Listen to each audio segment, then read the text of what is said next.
Hello YouTube gear lovers, outdoor enthusiasts, and overall enjoyers of good times. Today we're going to actually start a series talking about rifle setups. Yes, I know it is a topic that has been beat to death, but I love rifles. I am an avid collector of rifles, and we spent a lot of the summer months this year, 2025, talking about surplus gear, Alice gear, surplus 70s and 80s era gear. And we're going to take it a little bit more into the modern age. This is, after all, modern gun and gear. So we're going to talk about some rifle setups. And this is going to be a series of videos. And this one in particular is going to be a little bit of a video response to a video that I saw by a large content creator on YouTube. We won't mention his name, but the theme of today's video is light squad weapons, what would be equivalent or analog to military style light squad weapons. Now, obviously, as civilians, as Minutemen, guerrilla minded, whatever you call it, civilian resistance minded people, we don't have access to the same equipment that the United States federal and state governments do, the law enforcement, the militaries.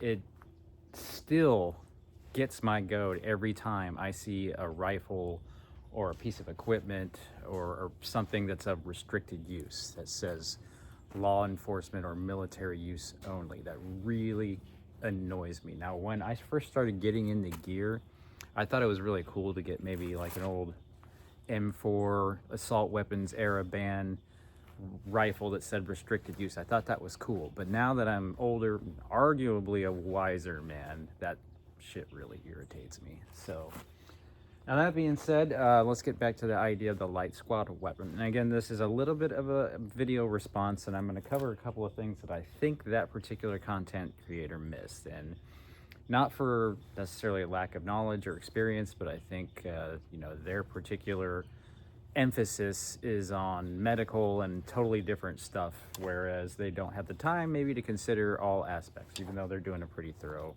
video series. But I digress. Now, light squad weapon analogs.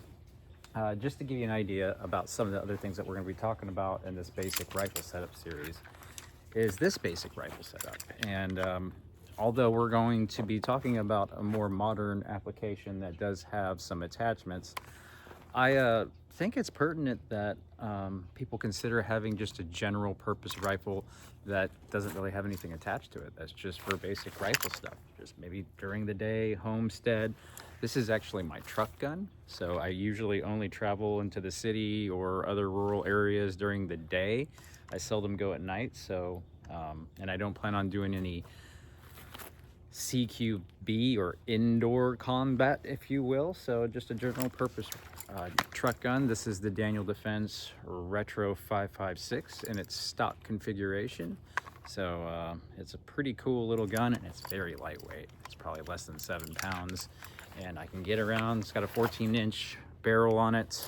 It does have a pin and welded muzzle device, but very lightweight, very simple, no optics, no batteries, no lights, nothing to replace. Just Daniel Defense's very bomb-proof rear sight, and the front sight base, of course. So this is just my truck gun. So we're just going to set that aside in the truck. Some other things that we'll be talking about in the future. Again, we spent a lot of time over the summer talking about Alice gear. I do have a modern rig that is my actual go-to rig, if you will. So if I had to actually grab a rig, this would be the one. And it's got 9 magazines, water, medical, radio, land nav, knife, all the basic stuff, ranger beads, notebooks, multi-tools. So this is actually the saw rig from Southern Gear. And I do apologize, I don't have my microphone. I can't find it, so some of this is going to be less audio quality than others. Another thing that we've been experimenting with is this new helmet setup and some more budget-friendly ear pro that we're messing with. This does have a ballistic rating. This is the NIG level 3, and it's got the little streamlight, multi-light thing on it. Wilcox, you know, it's got this thing in the back for batteries and weights. So anyway, all stuff we're going to go through in the future. But what do I have here in this Pelican 720 or 1720 case? Well, this is my contribution to what I would say would be a civilian analog to a light squad weapon. And so some of you have seen this before, but this has been reconfigured for specific use. And another thing that's great about these Pelican cases, if you're a community-minded person with emphasis of preservation of life, because that's, after all, what our mission is. We are life-focused people. We are life-centric people. And so that's what all of this is about, right? So let's go ahead and open this up and see what we have. And the idea here is this would be like an issued cartridge, if you will, to a mag or family member or something that they could fulfill a specific purpose. So now what we have here is a rifle, a pistol, and a lot of means to support and feed said rifle and pistol. Right here. So what this is, and we will go ahead and bring the camera over here so you can see this a little bit more clearly. But we have what would be considered our analog to a light squad weapon here. This is a basic M4A1 M4 configuration. We have a Glock 19. We have 2 Glock 19 magazines fully loaded, one 17-round Glock magazine, also fully loaded with an adapter to make it made up against the Glock 19. So added capacity there. You can see how that works there. So this is just a Gen 4 Glock 19 with a threaded barrel, Surefire X300. You can see there. And this is a Holosun HE507K green dot. I actually have it turned off for storage and battery preservation. It's currently empty, but basic Glock 19, do-it-all pistol. So now one of the things that's a little bit different about my philosophy versus your basic content creator is I find that you have basically two, I mean, of course it runs the gamut, but you have kind of two, I don't know, two basic styles of YouTubery out there. You have the big content creators that get all the Gucci stuff and get stuff sponsored and stuff. And then you have the small content creators, a lot of which run kind of budget stuff. A lot of them even get budget brand sponsors and stuff. I'm of the opinion that you should save up a little bit of money to get a tool that you can trust your life on. Life-saving equipment, in my opinion, should not be looked at from a budget lens. You do you. I know some people are on a budget, but when it comes to something that you are going to live or die based off of, I choose to save up and invest a little bit more. But that's just me. So what we have here is a Daniel Defense M4A1 SOP Mod Block 2 Wrist 2 Quad Rail. It's got a Streamlight ProTac light on it, so not the cheapest, but not the most expensive light in the world. This is just a primary arms, LPVO. I forget which one it is. It's got the ACSS reticle in it. Not the greatest glass, not the greatest LPVO. A lot of people have very strong opinions on those. I've had it on there for 4 years. It runs well. I don't use the chevron, or excuse me, the lighting function a lot, but I do keep spare batteries, 2032s in the BCM grip, as well as CR123s for the Surefire. It's got a Magpul CTR stock on it. The CTR, of course, does have the retention system to kind of hold it more into place to make it a little bit more rigid than in most stocks. Of course, this is 4 years of wear, so it's got a little bit of slop to it. Modification here for a rifleman sling. We already mentioned the BCM grip. Okay, so the idea of this as a light squad weapon analog is laying down some rapid fire, and this is all hypothetical and theoretical, and of course, but the idea is, in this day and age, depending on how free your state is, you can get what we call rate of fire increasing devices, whether it be a force reset trigger, whether it be a binary trigger, whether it be a super safety. Some people call them giggle switches. You can do that in this day and age and actually have a third position. Now, again, it's kind of dependent on your state. Some states do have restrictions on things like that as far as rate increasing devices. I'm looking at certain southern states that claim to be free. So that's it. It's an M4A1, 14.5-inch barrel.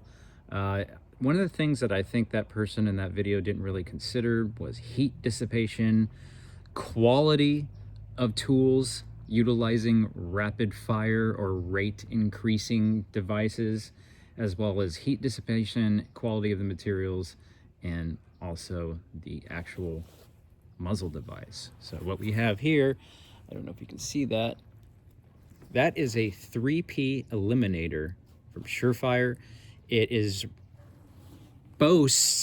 advertises cutting down over 99% of muzzle flash. I would say that's a bit of a stretch, but it does cut down quite a bit. Not the easiest thing unless you're building from scratch to get the stock muzzle device actually cut out of there and then the new one pinned and welded in, as per very dumb US gun laws. Hopefully those get changed someday.